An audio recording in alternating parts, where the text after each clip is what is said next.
Often when somebody comes into the clinic and we're looking at as a non-acute sort of traumatic instant of pain, in this case we'll use a back pain as an example, where the person's talking about it as being a recurring problem where every few weeks, every few months, whatever the time frame is, that the same issue seems to keep cropping up.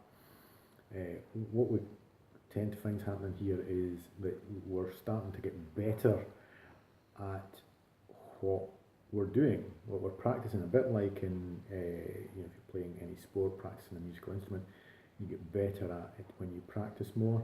It's the same with pain, where if something triggers the sort of pain response on a regular basis, then the pathways from the affected area through to say the spinal cord and then in the brain itself in terms of processing this, they get better and better at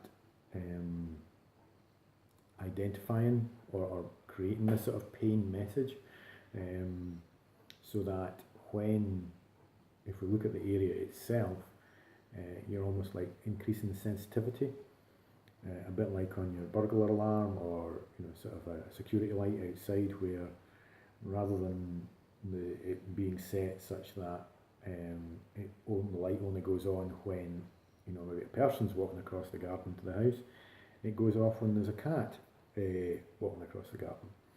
It's the same thing can happen with, let's say, back pain. It could be any kind of pain, but we'll use back pain as I say as an example, where you could have something happens that with a person who doesn't have recurring back pain, they may, it's not that they won't notice it, but it would be the kind of thing where they go, oh, I wonder what that was. Well, that was a bit sore, but that's it. Beyond that instant, or a few minutes afterwards, max, and that's it. They don't notice it if any further. But for the person with recurring back pain, because it's happened so often, the pathways that register this, send the message, as I say, up to the brain processes it, they're really, really good at it.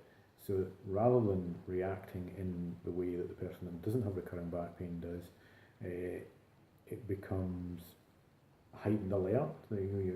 So rather than it lasting for a few minutes, it lasts for a few hours or all day or a few days or a week before finally calming down again.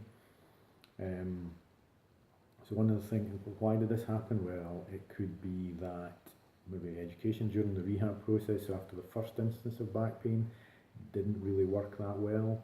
Maybe things weren't explained as well as to why or how pain works, and or if there's when the tissue damage, maybe the tissue, the rehab process with regards to the repair there, getting the area stronger again, maybe that wasn't carried out properly, as in continued through to everything being fully fit and functioning again. Perhaps that didn't happen, or a mix of it all, whereby we just end up with this end result that it wasn't really dealt with as well as it could have been, and as a result we get this recurring process of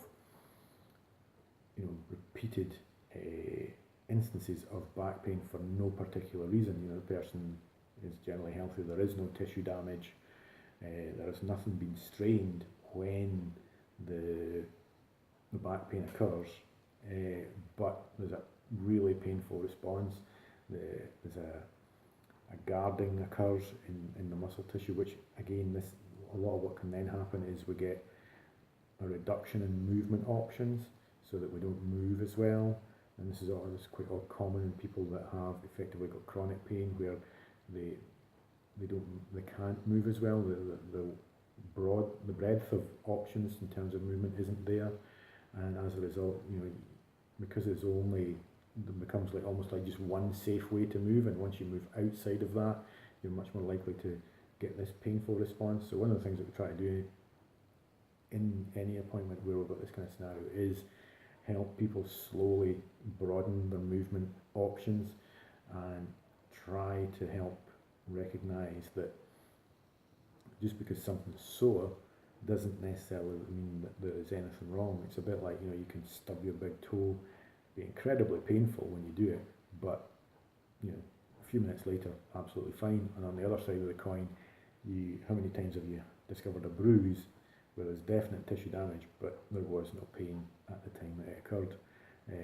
So one thing that we want to do is calm things down. So we want to calm tissues down so that they're not, we're reducing the sensitivity rather than heightening it.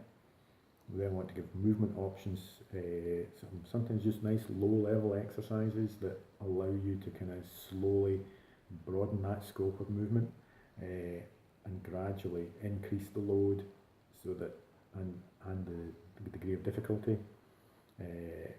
so that tissues do get stronger.